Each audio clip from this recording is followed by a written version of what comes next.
So the way that those encoders actually work is it's going to take the full lossless sample and it's going to run over it and be like, what do I think they can't hear? And it's going to pull those parts out. And the Apple AAC encoder actually says, okay, hold on, before we do any of that, where we're actually destructing what they're able to hear, we're going to take out the silent parts first. Once it takes out all of that, it's like, okay, what's the file size? And if the file size is like good enough, it just leaves it. And then and it's usually not going to be good enough, you start to take out those parts that's like, oh, I don't think they can hear this, or I know they can't hear this, but it's still technically there. And once you start doing that, you chip away, doing a pass. Some encoders do one, some do two, some do more. I believe Apple's is probably two or maybe more.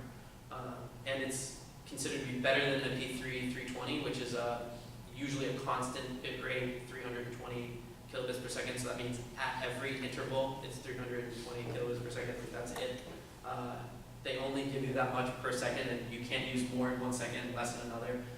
So therefore, in seconds or intervals where there's a lot going on, you actually have to cut out a lot more. So you lose things when they get busy. So if you're listening to a 320 and you want to listen to AAC 256 to compare, even though AAC 256 is technically a lower number, like in the name, it's not at all a lower number, and it usually hovers between like 3 and like 700 kilobits per second. So that's a lot of numbers, but basically if you want to compare them and you really want to tell the difference, it's going to really be where things are getting busy, where you're hearing the drums, and you're hearing somebody's voice, and you're hearing hi-hats, and you're hearing the cello in the background or something. Something crazy like that where you're really going to hear the difference. And a lot of people are super religious about that, and I probably should have put that in the minutes. Most of the time, you don't ever have to worry about it, especially if it's I assure you right now. I know you do. Most of the time, lossy is really not that bad, unless you're looking at like 128 kilobits per second. Then it gets like a little dicey, and a lot of times even like a normal untrained ear can totally hear some differences. So 320 kilobits per second is that's like a good, that's a good quality. So, Yeah. So that's Spotify's premium. Okay. So that's like 40 kilobytes a second, right? Sure. So what makes Bluetooth incapable of having that kind of quality?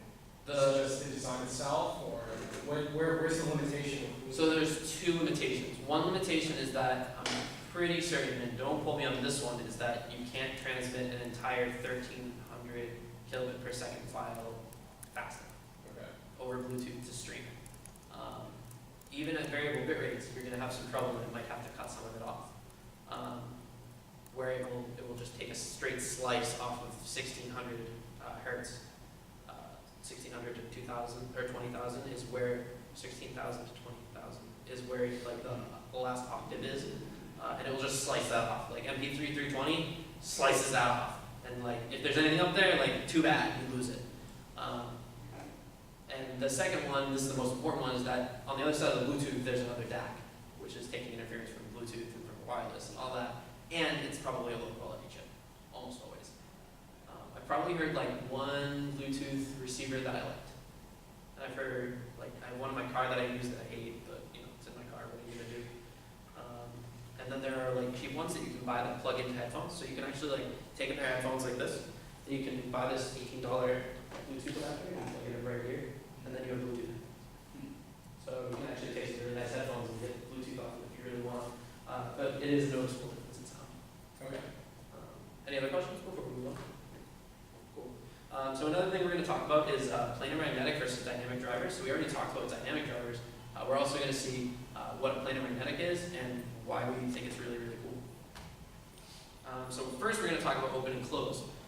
Open headphones like these ones over here, like I talked about earlier, you're going to hear everything around you, and you're going to hear what everybody's saying. You'd think I'd be able to put these on with the big element. So I put these on, I can actually hear exactly what's going on. I can hear my voice, I can hear all these snaps. So that's the test, the snap test. You put the headphones on, how much can you hear your snap? That's the isolation test. Then versus something like these, which if you've ever been around when I'm working with these, you know that I can't hear anything you're saying. And things like IEMs are almost always closed. I don't think I've ever heard of an open IEM. And these are also open as well. Let's see. So open headphones have the quality of an airy treble. What that means is that it sounds like it's happening in open air, and it sounds like it's not constrained by the soundstage. It doesn't sound like it's bouncing around in a room or anything, because you don't have cups over your ears.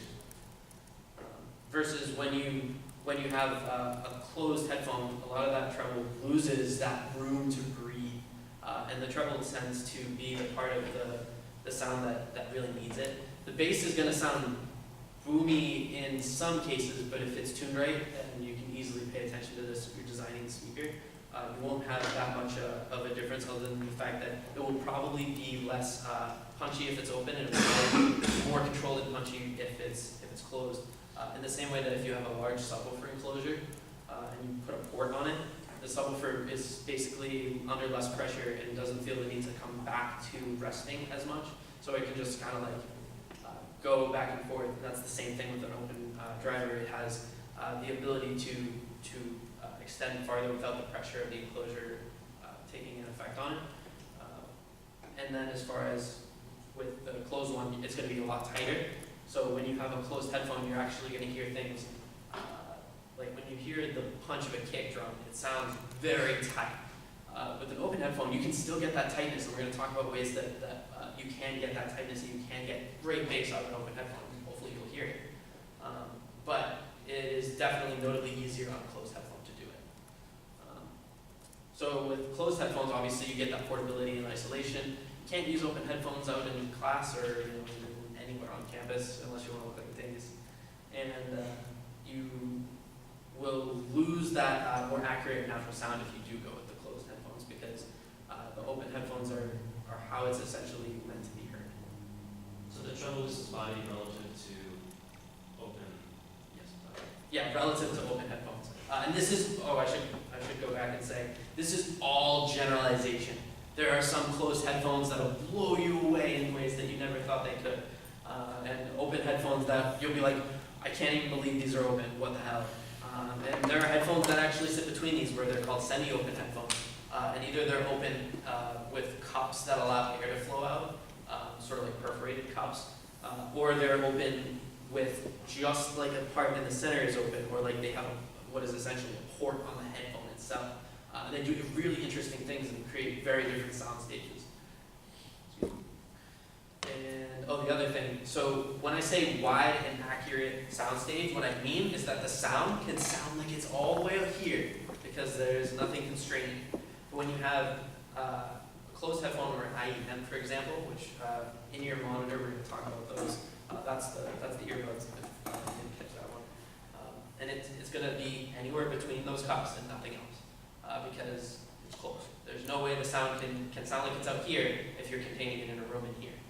So those are some basic differences, and you're definitely going to hear the differences when you put on headphones. So here's two very iconic headphones, one for each category. That one's the Bear Dynamic DT770, happens to be the 250 ohm version. That's just the resistance on the circuit that is the headphones. And it's a very iconic closed headphone for its very accurate bass reproduction, where it actually creates, like they focused on the bass, and like I said, you're going to get more accurate reproduction of general sound on open. They went for a specifically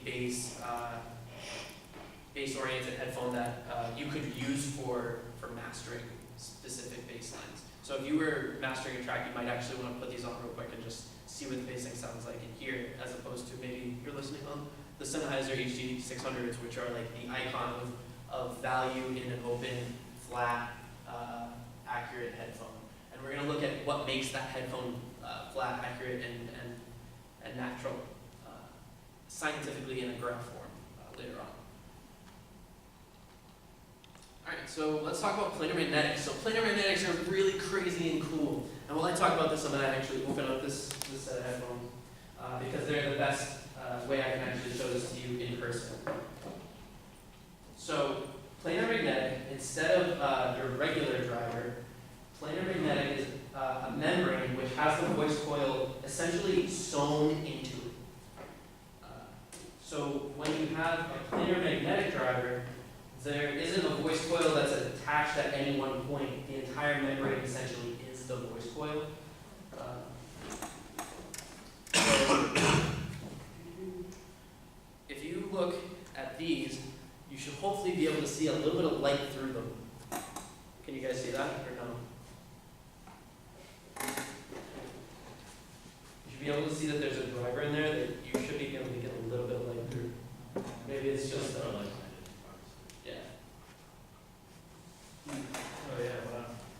Yeah, so that's how thin that membrane is. And yes, there are some things in front of it, but there's actually enough room between things that are in front of it, which are actually the magnets, that the sound totally gets through, and it doesn't really have a problem. It doesn't sound like it's muffled or anything.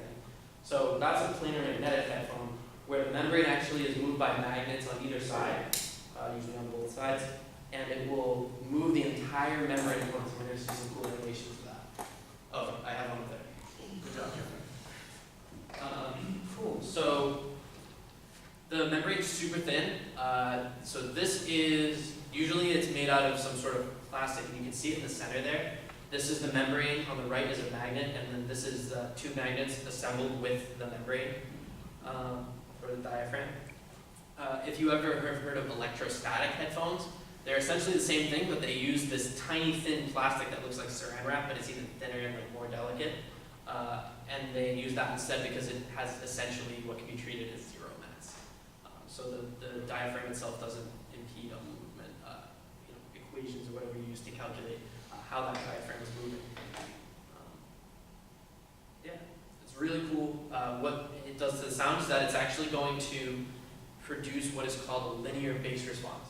Linear bass response, if you remember what I was saying earlier, where the dynamic driver actually, you have to take more time and more energy to move the entire thing. That means that when a bass note hits specifically, because you need all of that driver to really make that big sound, you're gonna have to wait a couple milliseconds for it to spin up and actually get to that sound. But with a planar magnetic, it's instant. You get the whole driver all at once. The only thing you're missing is the very tips of the driver, and you're really gonna get a nice full sound. And when you put the headphones on, you'll immediately